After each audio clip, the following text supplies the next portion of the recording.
नमस्कार मित्रांनो, मी प्राध्यापक संदीप महाजन आपल्याला मराठी सत्तेच्या उदयाची पार्श्वभूमी समजून सांगणार आहे। आज माझ्या पेपरचं नाव आहे मराठा सत्तेचा उदय BA भाग 1 पार्ट 1 व आज इथे आपण मराठा सत्तेच्या उदयाची पार्श्वभूमी समजून घेणार आहे। मराठा सत्तेच्या उदयाच्या पार्श्वभूमी समजून घेताना मराठी सत्तेचा उदय किंवा मराठ्यांचा उदय कसा झाला याविषयी अनेक लोकांनी आपापले सिद्धांत मांडलेले आहेत। त्यामध्ये अनेक युरोपीय इतिहासकार व भारतीय इतिहासकार यांनी काही सिद्धांत मांडले। त्यामध्ये मराठा सत्तेच्या उदया मागे दैवी योगायोग मानलेला आहे। त्याचबरोबर मराठ्यांचा इतिहासकार ग्रँडर याने जंगलात उद्भवणाऱ्या वनवेशी तुलना मराठा सत्तेच्या उदयाची केलेली आहे। हा योगायोग किंवा मराठा सत्तेच्या उदयात वनवेची जी उपमा दिलेली आहे ती एक प्रकारे मराठ्यांच्या स्वराज्य स्थापनेच्या क्रांतीची अवहेलना करणारी आहे। छत्रपती शिवाजी महाराजांच्या उदयामागची पार्श्वभूमी जर समजून घ्यायची असेल तर आपल्याला ही सगळी मराठा सत्तेच्या उदयाची पार्श्वभूमी समजून घ्यावी लागणारच आहे। मराठी सत्तेच्या उदयामध्ये किंवा स्वराज्य स्थापनेमध्ये जे शिवाजी महाराजांनी एक प्रकारचं बीजांकुरण केलं होतं त्याला अनेक मराठा सरदारांनी, इथल्या रयतेनी, मावळ्यांनी एकजूट होऊन एक प्रकारे ते स्वराज्याच्या कल्पनेमध्ये पूर्णपणे स्वराज्याची कल्पना निर्माण केलेलीच कल्पना पूर्णपणे प्रत्यक्षात आणली।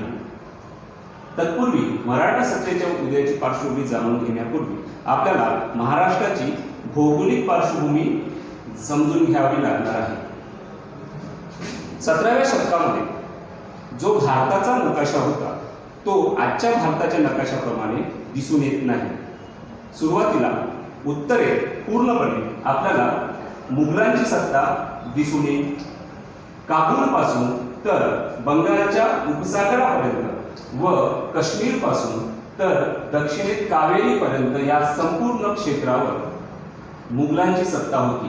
यामध्ये मुघलांचे 22 सुभे व 50 कोटी उत्पन्नाचा प्रदेश एवढ्या मोठ्या प्रदेशावर मुघलांची सत्ता होती। तर दक्षिणेत आदिलशाही, त्याचबरोबर निजामशाही, विजापूरची आदिलशाही, अहमदनगरची निजामशाही, गोवळकोंड्याची कुतुबशाही, त्याचबरोबर बिदरची बरीदशाही व वराडची इमादशाही अस्तित्वात होत्या। दक्षिणेत जर जातो म्हटलं सुदूर दक्षिणेमध्ये तर इथे विजयनगर साम्राज्याचे अस्तित्व होते। या संपूर्ण क्षेत्रावर उत्तरेत मुघल, महाराष्ट्रात विजापूर व निजाम व खाली विजयनगर अशा प्रकारची भारताचा नकाशा आपल्याला दिसून येतो। ज्या भागावर शिवाजी महाराजांनी स्वराज्याची संकल्पना रुजवली, स्वराज्य स्थापन केले तो भाग म्हणजेच सह्याद्रीचा भाग होता। या भागातील डोंगरदऱ्या, नद्या, नाले, घाटमाथा याचा उपयोग करून छत्रपती शिवाजी महाराजांनी स्वराज्याची कल्पना पूर्णत्वास आणली। हा भाग एकतर पूर्णपणे सह्याद्रीच्या डोंगराने वेढलेला होता तर घाटमाथ्यावर जमीन पठारी होती आणि इथे सुपीकता होती। महाराष्ट्राच्या उत्पत्तीचे सिद्धांत काही लोकांनी मांडलेले आहेत। महाराष्ट्र, ज्या महाराष्ट्रात आपण राहतो या महाराष्ट्राला महाराष्ट्र हे नाव कसे पडले हे जर बघायचे झाल्यास आपल्याला एक चीनी प्रवासी भारत देशामध्ये आला, त्याचे नाव होते हेनसांग। हा हेनसांग बौद्ध धर्माचा अभ्यास करण्यासाठी सम्राट हर्षवर्धनाच्या काळामध्ये भारतात आला। त्याने आपल्या प्रवास वर्णनावर आधारित ताताय सियुकी नावाचा एक ग्रंथ लिहिला। या ग्रंथामध्ये हेनसांग याने काही नोंदी लिहून ठेवल्या ज्यामध्ये महाराष्ट्राच्या उत्पत्ती संबंधी माहिती मिळते। तो म्हणतो की ऋग्वेद काळात महाराष्ट्राला राष्ट्र असं नाव होतं, तर मौर्य काळात राष्ट्री किंवा महाराष्ट्र असे नाव होते. इसवी सन पूर्व पहिल्या शतकामध्ये एक शिलालेख मिळाला. त्या शिलालेखामध्ये महाराठ किंवा महारठ अशा प्रकारचा उल्लेख त्या शिलालेखामध्ये आढळतो. इसवी सन 365 मध्ये एरनगाव येथे एक शिलालेख सापडला आणि त्या शिलालेखामध्ये सर्वात प्रथम स्पष्टता महाराष्ट्र या शब्दाचा उल्लेख आपल्याला दिसून येईल. यावरून असा निष्कर्ष निघतो की महाराष्ट्र या शब्दावरून महाराष्ट्र असं नाव पडलं असावं. दुसरा प्रश्न उद्भवतो तो म्हणजे मराठे मूळचे कोण. त्यासंबंधी अनेक लोकांनी व्याख्या केलेली आहे. त्यामधली पहिली व्याख्या ची. वैद्य यांची आहे. ते म्हणतात की आर्य, क्षत्रिय व नागवंशीय यांच्या मिश्रणातून मराठ्यांची उत्पत्ती झाली. तर डॉक्टर विल्सन हे मोल्सवरच्या शब्दकोशाच्या प्रस्तावनेत एक महत्त्वपूर्ण व्याख्या करतात. ते म्हणतात की महाराष्ट्रात महारांचे राष्ट्र ते महाराष्ट्र.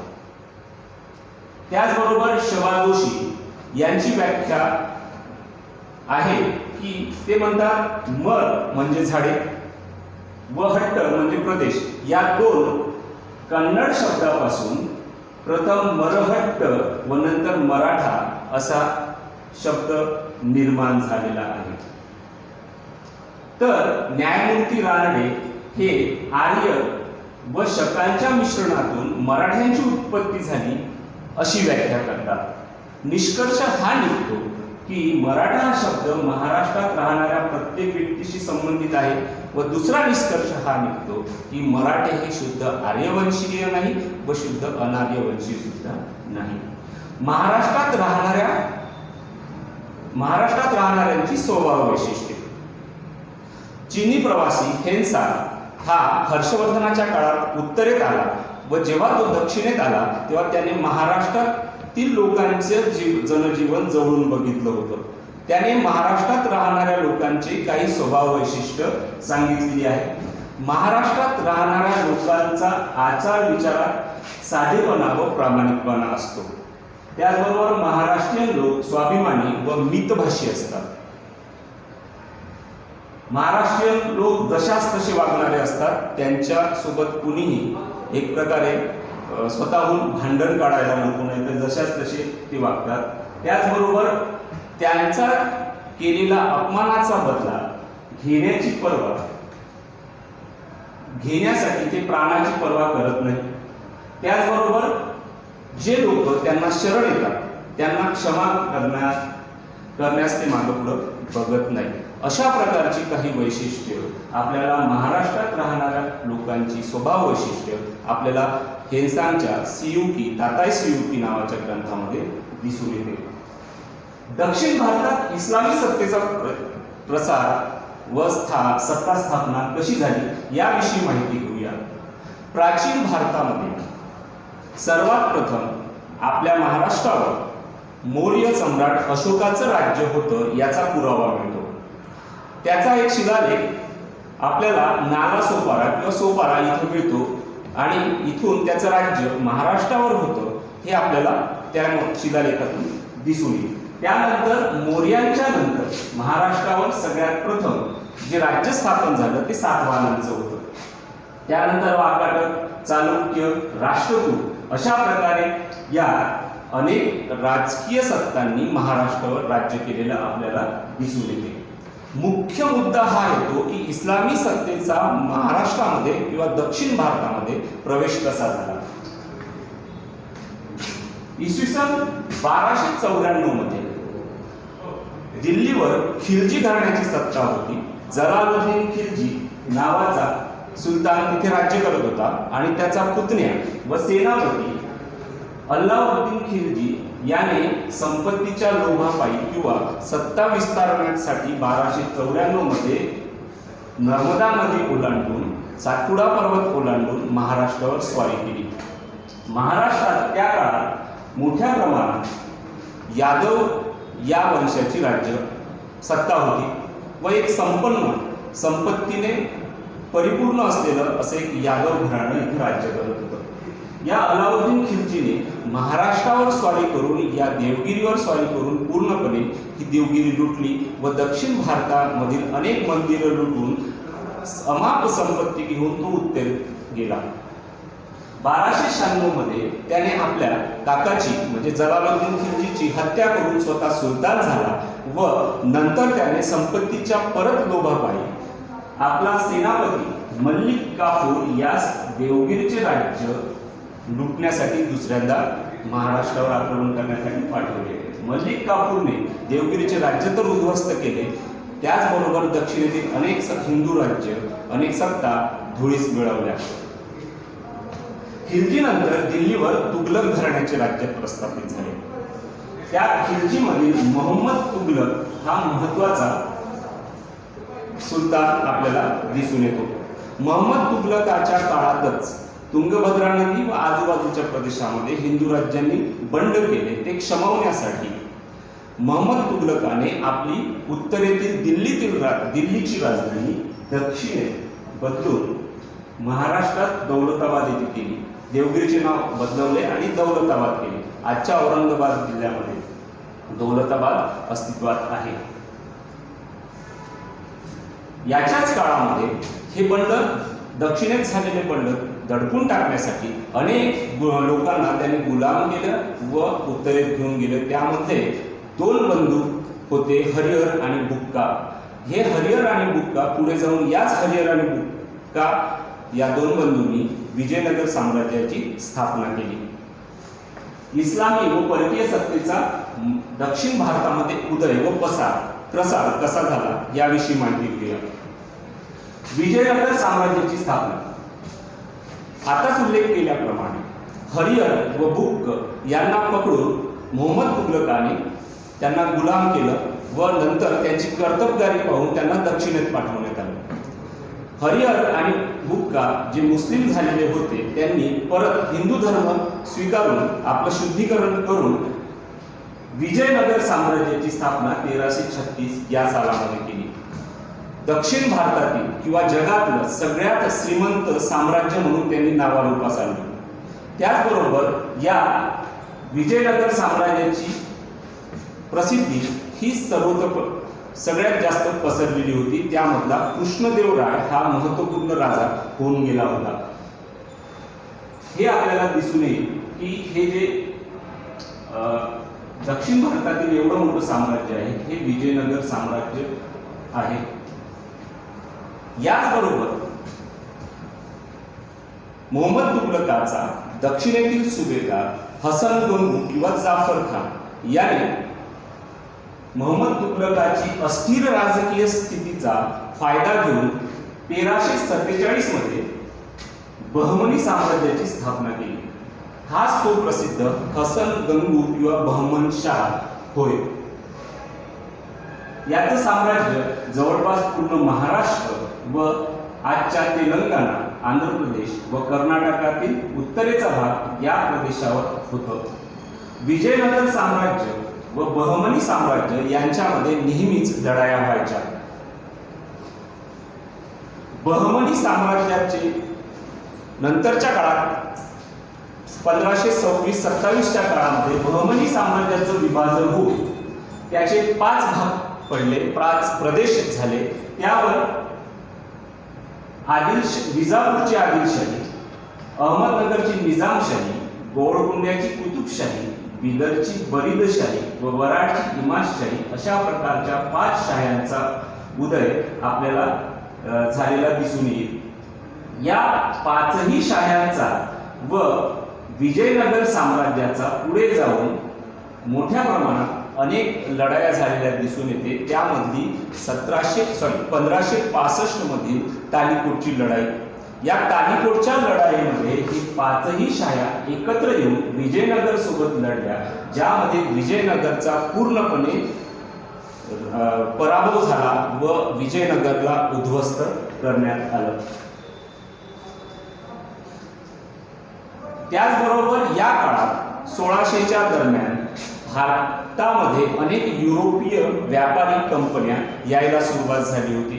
महाराष्ट्राच्या पश्चिम किनारपट्टीवर आपल्याला पोर्तुगीज व सिद्धी यांचे आगमन झालेले दिसून येईल. ॲबेसिनिया, दक्षिण आफ्रिकेतील ॲबेसिनिया या देशातून सिद्धी महाराष्ट्रात आले व त्यांनी दंडाराजापुरी व जंजिरा या ठिकाणी आपलं आरमारी प्रस्थ उभारायला सुरुवात केली. त्याचबरोबर पोर्तुगीजांनी महाराष्ट्रात व गोवा व पणजी या ठिकाणी मोठ्या प्रमाणात आपली आरमारी प्रस्थ उभारून आपली सत्ता प्रस्थापित केली. अशा प्रकारे इस्लामी व परकीय सत्तेचा उदय व प्रसार महाराष्ट्रात झालेला आपल्याला दिसून येईल. या काळातील सामाजिक पार्श्वभूमी काय होती, शिवपूर्व काळातील सामाजिक पार्श्वभूमी काय होती हे आपल्याला अभ्यासावं लागणार आहे. शिवपूर्व काळात महाराष्ट्रात जाती संस्था जाचक होत्या आणि ह्या प्रत्येक जाती आपला व्यवसाय सांभाळून इथे राहत होते. उच्चस्थानी ब्राह्मण होते तर उच्चकुलीन मराठा इथे सत्तेवर बसलेला होता. शेती कसणारे कुणबी व वरील घटकाला मदत करणारे बलुतेदार अलुतेदार अशा प्रकारची सामाजिक पार्श्वभूमी आपल्याला महाराष्ट्रात शिवपूर्व काळात दिसून येईल. त्याचबरोबर सामाजिक समतेचा संदेश देणारे वारकरी संप्रदायाचा उदय सुद्धा महाराष्ट्रात शिवपूर्व काळात झालेला होता. वारकरी संप्रदायात खूप मोठ्या प्रमाणात जुनी संत परंपरा आहे. नामदेवापासून ज्ञानेश्वरापासून तर एकनाथ महाराजांपर्यंत मोठ्या प्रमाणात आपल्याला वारकरी संप्रदायाची परंपरा दिसून येईल. संत नामदेव, संत ज्ञानेश्वर यांच्यापासून सुरुवात झालेली ही परंपरा सर्व जाती धर्मातील संतांचा मांडियाळी या वारकरी संप्रदायात आपल्याला दिसून येते. वारकरी संप्रदाय अधिक परिपक्व होता व या वारकरी संप्रदायाने समतेचा संदेश दिला होता. या वारकरी संप्रदायाने आपला समतेचा संदेश देण्यासाठी मराठी भाषेचा उपयोग केला, संस्कृत सारख्या वेगळी भाषेचा उपयोग केला नाही. त्यामुळेच महाराष्ट्राच्या कानाकोपऱ्यामध्ये वारकरी संप्रदाय मोठ्या प्रमाणात पसरलेला आपल्याला दिसून येतो. जनजागृतीसाठी मराठी भाषेचा उपयोग केल्यामुळे आपल्याला जनजागृतीसाठी मोठ्या प्रमाणात मराठी भाषेचा उपयोग केलेला दिसून येतो. त्याची सुरुवात संत ज्ञानेश्वरांनी ज्ञानेश्वरीच्या माध्यमातून केली. तुकारामांनी अभंगाच्या माध्यमातून संपूर्ण महाराष्ट्रात वारकरी संप्रदाय पोहोचवला. ईश्वर भक्तीचा नवा मार्ग सर्वांसाठी खुला केल्यामुळे सर्व जाती धर्मातील लोक वारकरी संप्रदायात मोठ्या प्रमाणात समाविष्ट झालेले आपल्याला दिसून येते. जातीयता उच्च-नीचता यावर प्रखर टीका करून समतेचा पुरस्कार केलेला आपल्याला वारकरी संप्रदायात दिसून येतो. त्यामुळे महाराष्ट्रातील सामान्य जनता ही एकोप्याने राहत होती, परंतु जातीयता व जातीभेद हा काही त्या गेलेला नव्हता. मुस्लिम राज्यकर्त्याचे अन्याय व अत्याचार. दक्षिणेत अल्लाउद्दीन खिलजीच्या आक्रमणाने इस्लाम धर्माचा प्रसार झाला, तर मोहम्मद तुघलकासोबत आलेले अनेक सुफी संत, अनेक मुस्लिम सैनिक यांनी महाराष्ट्रात येऊन धर्माचा प्रसार करायला सुरुवात केली. त्याचबरोबर बहामनी शहा, आदिलशहा, त्याच्यानंतर आलेले विजापूरचे आदिलशहा, निजामशहा यांनी सुद्धा जबरदस्तीनं धर्मांतरण करणे, त्याचबरोबर हिंदू मंदिरांची नासधूस करणे, स्त्रियांची विटंबना करणे, गैरमुस्लिमांना गुलाम म्हणून विकणे, धर्मांतरित मुस्लिमांना बढती देणे व अशा प्रकारचे अनेक अन्याय व अत्याचार केलेले आपल्याला दिसून येते. त्यामुळे महाराष्ट्रातील जनता पूर्णपणे पिळलेली होती. परंतु यांच्या पदरी काम करणारे अनेक मराठा सरदार स्वजातीयांवरील अन्याय व अत्याचाराविरुद्ध कोणत्याही प्रकारे डळ काढत नव्हते. ते स्वतःचा स्वार्थ बघत होते व स्वतःची प्रतिष्ठा जपण्याचा प्रयत्न करत होते. त्यामुळे आपल्याला असं दिसून येईल की महाराष्ट्रामध्ये शिवपूर्व काळात अनेक मराठा सरदार होऊन गेले असले तरी त्यांनी मुस्लिम सत्तांविरुद्ध कोणत्याही प्रकारचा बंड केलेला किंवा अन्यायाविरुद्ध आवाज उचललेला दिसून येत नाही. महाराष्ट्राची आर्थिक सुबत्ता किंवा सुबत्तेचा अभाव व दुष्काळ काय. नद्यांचा प्रदेशामध्ये महाराष्ट्र हा नद्यांचा प्रदेश आहे. गोदावरी, कावेरी, कृष्णा, भीमा अशा अनेक नद्या आहेत. परंतु हा नद्यांचा सुपीक प्रदेश सोडला तर डोंगरमाथा उर्वरित प्रदेश दुष्काळग्रस्त आहे. शेती निसर्गाच्या लहरीपणावर अवलंबून आहे. त्याचबरोबर सुलतानी आक्रमणाची टांगती भीती नेहमीच या प्रदेशावर असायची. या आक्रमणामधून पूर्णपणे जनता होरपळून निघायची, ज्या विरुद्ध कोणीही दाद मागायला सुलतानाकडे जात नव्हतं. त्यामुळेच महाराष्ट्रामध्ये अनेक दुष्काळ पडल्यावर त्यांना मदत करण्यासाठी ना तिथला जागीरदार यायचा ना सुलतान यायचा. त्यामुळे इथली प्रजा त्यांच्या अत्याचाराने, या दुष्काळाने नांगवली जात होती. रयतेचे खूप हाल होत होते. यावरून आपल्याला असे दिसून येईल की इस्लामी राज्यकर्त्यांमुळे रयत पूर्णपणे नांगवली गेलेली होती. त्यांच्यावर अत्याचार सुरू होते. त्यांचा वाली कोणी उरलेला नव्हता. सुलतानी संकटाबरोबर, आसमानी संकटाबरोबरच सुलतानी संकट केव्हा येईल याचा सुद्धा भरोसा दिला जात नव्हता. त्याचबरोबर पराक्रमी अनेक मराठा सरदार घराणे व सरदार महाराष्ट्रात अस्तित्वात होते, राज्य करत होते, प्रदेशात राहत होते, परंतु स्वजातीयांवरील अत्याचारात ते सामील असायचे. रयतेच्या दयनीय स्थितीमुळे रयत कोणाकडेही दाद मागायला जात नव्हती. त्यामुळेच शिवपूर्व काळ हा पूर्णपणे अराजकता माजलेली होती. त्यामुळे कोणीतरी आपला वाली येईल आणि आपल्याला तारण करेल अशा प्रकारची स्थिती महाराष्ट्रात निर्माण झाली होती. त्यामुळेच मराठा सत्तेच्या उदयाची पार्श्वभूमी बघताना या सर्व घटनांचा आढावा घेणे महत्त्वपूर्ण ठरते.